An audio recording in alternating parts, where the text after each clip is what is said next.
So how much do you know, or have you read, or have you seen, or soaked in about this Super Sega opportunity out there for young investors? I do like the word opportunity. So, I mean, I saw this a little while ago and haven't really been closely following it. I mean, I have a Sega, I have a Hyperkin, I have a few different emulation options because I own every single Sega cartridge. Fight me. Um, have emulation options. So, I mean, I wasn't this wasn't on my radar or something I was interested in, but it was out there. It was one of those things that I'd check it out when it came out. If it was super cool, maybe I'd make an excuse to get it and add it to the game room. But the past week or so, there's been it seems like a lot of movement on this thing, and people aren't they're far less excited than they were before they saw more about this. Yep. Yeah, and we're not saying any of this is just noticing some things. I guess is something, or not necessarily. We've noticed other people have noticed some things that we noticed they're noticing, and wanted to kind of talk about it a It's little bit. noticed down the lane. Yeah, and we'll include a link to the primary source of Zapruder-like review, the initial promotional video for this, and include a link to that so you can enjoy it in all its splendor. They're not talking American in it, so you may have to do some translate. But I think just by observing it, there may be a thing or two you notice.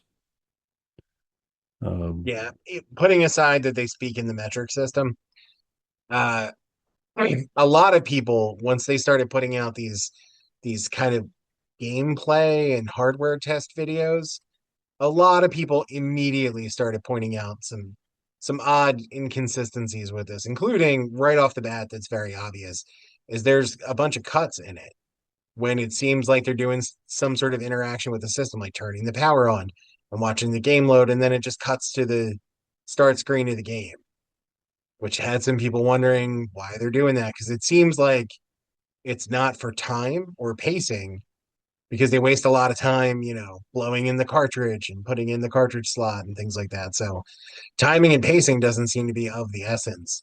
So a lot of people are suggesting maybe it's because it's not really playing off of that.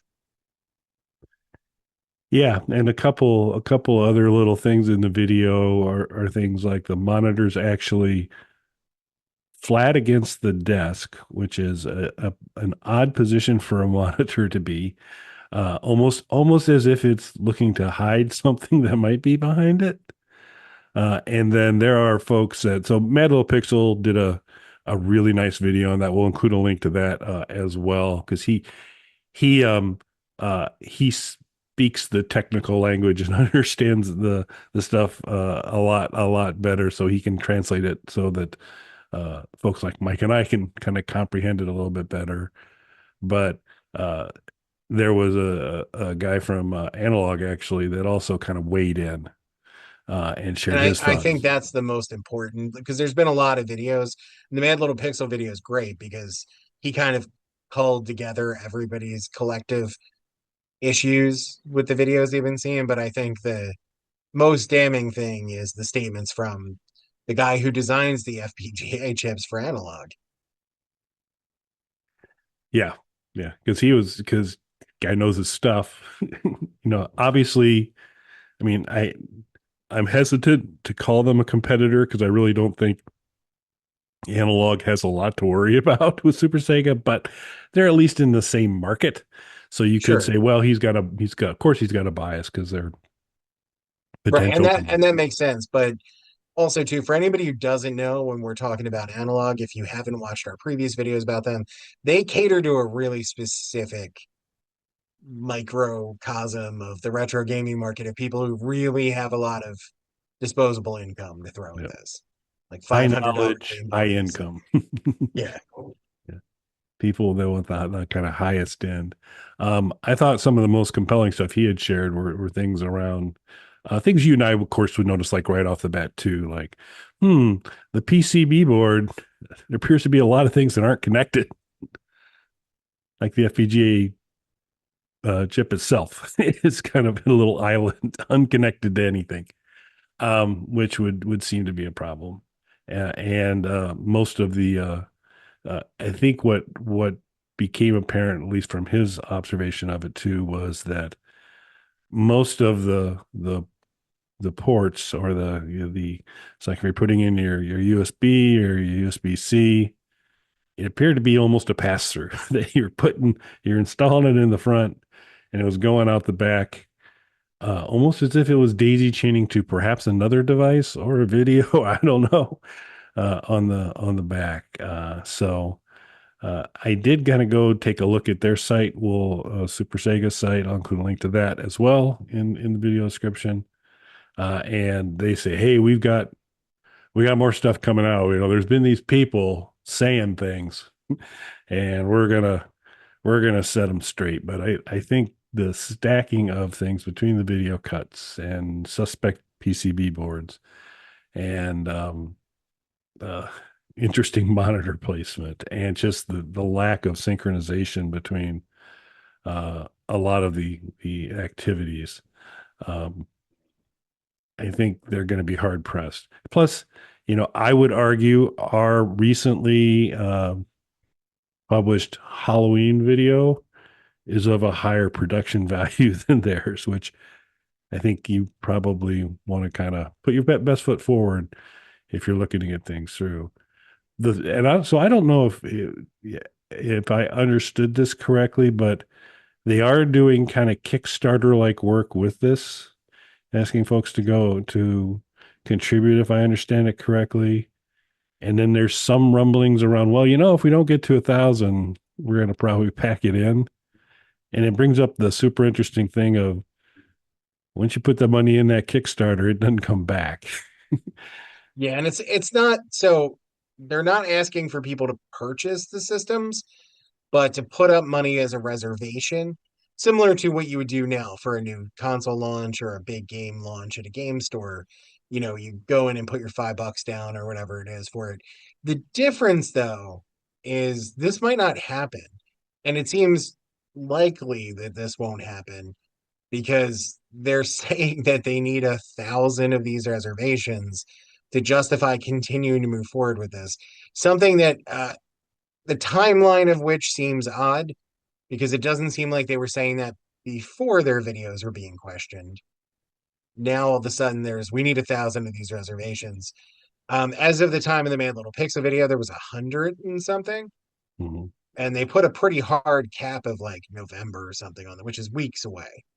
Yeah, So it early. seems like they're setting it up for we're not going to make this goal, and then we're just going to cancel this before anybody can prove that this doesn't work.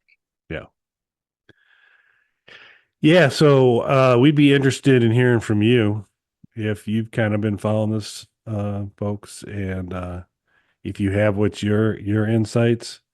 This doesn't feel too true to me in terms of an opportunity. I'm not going to put down a deposit on it, or a reservation on it, rather, Yeah, to is this a do it. skip and listed buy it for you, Kelly?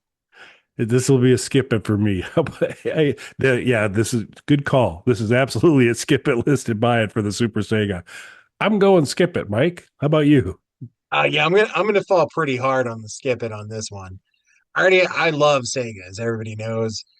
32X, Genesis, Sega CD, Saturn. These are some of the greatest systems. And no, I'm good. I have multiple ways to play them on real hardware and emulation. And this isn't even like a real Sega product like the Sega Minis were, which are awesome. I say go buy a Sega Mini and a Retron, and you're set. Yeah, that's another little wrinkle on this thing is there's a little bit of question on how much legal right they have to use the Sega name, which we've had recent videos on people that stumble into IP and copyrighted stuff, and sometimes it gets a little messy. So I certainly think this could happen with them there. But yeah, definitely throw in some comments. Let us know what you think. If you're a skip it, list it, or buy it for the Super Sega, subscribe to our channel. And if we get 1,000 comments on this video, Well, Kelly, if we get 1,000 comments on this video by the beginning of November, will you put in your reservation for a Super I Sega? will. I will. If we get a absolutely by yes, by the particularly since I control when we publish these videos, yes. if by by November 4th, we have 1,000 comments from different people, not one troublemaker that's going to put in 1,000 comments. I will put down my deposit I'm on glad you caught on to that because I was just like, I could leave 1,000 comments tonight. it. Yeah, yeah. That's yeah. And you know thought I've been trying to protect myself from a troublemaker on the but the enemy's from within here, and so those 1,000 comments would be coming from a certain fake doctor. So, but subscribe to the channel. Leave your one comment. No point in doing more, but let us know if you're a skip a listed or buy for this. You'll with that subscription, you're going to get Hard No, the world's shortest podcast, published daily, themed for the months of October, November, and December. So a special treat for that. We've had other themes earlier in the year, bad themes as far as I was concerned. Now we're to more traditional themes. One of those Halloween. themes was the greatest theme ever. So people looked at it and they were like, wow, this is a great theme. Yeah, I don't know about that. Go back in the past catalog, see if you can suss out what Mike's talking about on that. And then check out our merchandise store and where there are no t-shirts that have the word sussed in it. So we got that going for us. And just as a teaser for everybody watching this part of the video, I am hard at work on hard no questions for next year. We are going to be hitting the ground running. Trust me. Thanks for watching, everybody. Send help.